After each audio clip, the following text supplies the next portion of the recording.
नमस्कार मित्रांनो. आज आपण बघणार आहोत महाराष्ट्र सेट एक्झामचं जे नोटिफिकेशन त्यांनी त्यांनी काढलेलं आहे, त्याच्याबद्दल आज आपण तिथे चर्चा करणार आहोत. तर ही नोटिफिकेशन आहे 27/6/2026 ची. या नोटिफिकेशननुसार त्यांनी एक बदल करण्यात आलेला आहे. तो कुठला असेल तर पहिलेच्या तुम्ही बघू शकता संवर्ग खुला होता. इतर मार्गवर्गीय अनेक असे वेगवेगळे संवर्ग होते.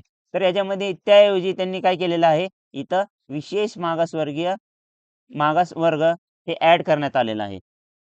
त्याच्यामुळं त्यांना ही शुल्क आहे ₹750. तर ज्यांनी एस-बी-सी मधनं फॉर्म भरले नाहीत, ते या संवर्गामधनं भरून तुमचा फॉर्म फिनिश भरू शकता. ते फॉर्म तुम्ही भरू शकता. त्याच्यानुसार सेट परीक्षा अर्ज भरण्याची पण तारीख त्यांनी वाढवली आहे. दिनांक 27/6/2026 ते 3/7/2026 पर्यंत तुम्ही विनाविलंब शुल्क मुदतवाढ देण्यात आलेली आहे. त्या कास्ट ॲड केल्यामुळं ती त्या एक्झाम डेट वाढवलेली आहे. तसेच याच्यानुसार आपण एस-बी-सीच्या प्रवर्गानुसार त्यांना आरक्षण देण्यात आलेलं आहे आणि अ, आणि अ, बस एवढंच आहे का?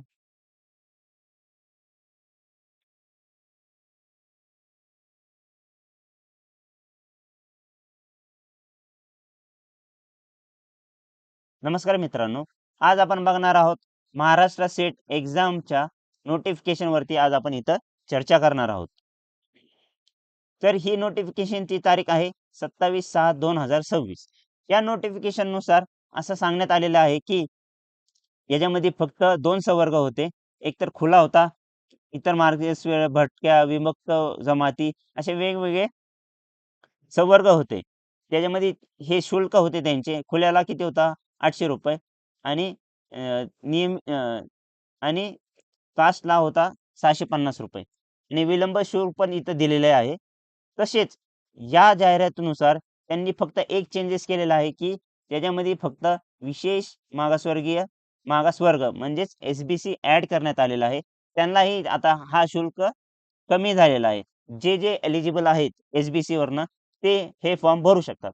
तसेच सेट अर्ज परीक्षा जे अर्ज भरलेला ज्यांनी ज्यांनी नाही त्यांच्यासाठी ही खूप चांगली बातमी आहे, की ते पण 3 जुलै म्हणजे 3/7/2026 पर्यंत तुम्ही हा फॉर्म भरू शकता. आणि जर तुम्हाला समजा लेट झालं, तर तुम्ही 4 ते 7 या जुलैपर्यंत तुम्ही विलंब शुल्क भरून म्हणजेच हा विलंब शुल्क म्हणजे खुल्यासाठी आहे ₹1300 आणि कास्टसाठी आहे ₹1150 ही तुम्ही विलंब शुल्क भरूनही फॉर्म भरू शकता. पण माझा एकच सर्वांना सांगणं राहील, की तुम्ही लवकरात लवकर 3 जुलैपर्यंत पूर्ण फॉर्म भरून घ्यायचा आहे एम-एस.